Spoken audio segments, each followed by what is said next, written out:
Dalam sebuah buku yang berjudul Madilog, Tan Malaka pernah bilang, masyarakat yang adil makmur dapat tercipta ketika mereka bermadilog, materialisme, dialektika, dan logika.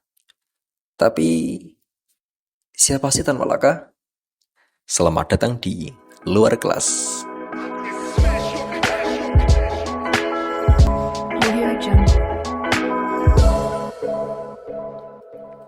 Nah, kali ini kita akan sedikit membahas soal Tan Malaka. Mari kita mulai di masa mudanya dulu ya. Di masa muda, Tan Malaka kecil senang sekali berpetualang. Ia begitu aktif, bahkan saking aktifnya nih, ibunya sampai capek gara-gara si Tan Malaka kecil ini banyak tingkah. Tapi meskipun kayak gitu, di balik nakalnya si Tan Malaka memiliki nilai sekolah yang begitu cemerlang. Sampai-sampai banyak guru yang terkagum-kagum sama kecerdasannya si Tan Malaka ini. Bahkan, banyak masyarakat desa yang terkesima juga. Namun sayangnya, kemiskinan membuat kegiatan belajarnya menjadi terancam. Lalu ada sebuah kejadian. Apa itu kejadiannya? Warga kampung ramai-ramai bergotong royong untuk iuran dana agar Tan Malaka dapat belajar lebih luas lagi, bahkan sampai di tanah yang jauh di luar sana, yaitu tanah Eropa.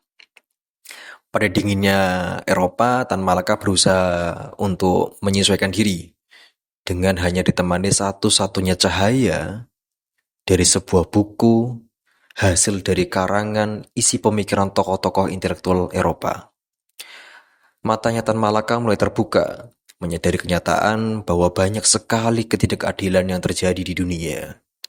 Pikirannya pun mulai meliar, kembali ke masa penjajahan yang tengah berlangsung di negerinya.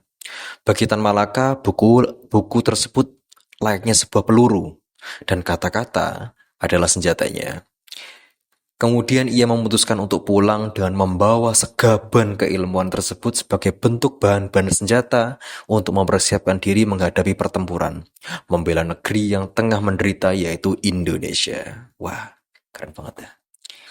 Tibanya di tanah air, Tan Malaka mulai menggerakkan sebuah politik. Pergerakan politik Tan Malaka mulai merekah, ya gitu intinya. Namun belum sempat banyak melawan. Sayangnya si Tan Malaka udah diincar habis-habisan nih. Siapa yang ngincar? Yaitu pemerintah kolonial. Dari sebuah kejadian tersebut, Tan Malaka terpaksa berpindah-pindah tempat persembunyian maksudnya. Bergonta-ganti nama samaran hingga menjelajah berbagai daerah, bahkan bekerja menjadi tukang ketik untuk mempertahankan kehidupannya. Tapi di balik itu semuanya, pada perjalanan pelariannya, akhirnya Tan Malaka membuat sebuah karya kondang, sebuah buku pertamanya yang berjudul Nar di Republik Indonesia, yang terbit pada tahun 1925.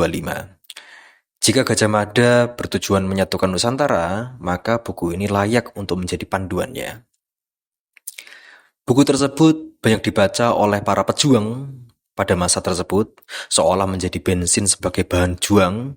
Tapi meskipun demikian, yang jarang banget orang-orang tahu nih, di tengah-tengah klimaksnya kemerdekaan, punggung Tan Malaka terlalu keras untuk sedikit membungkuk, termasuk kepada cara Soekarno ketika akan berdiplomasi dengan negara lain.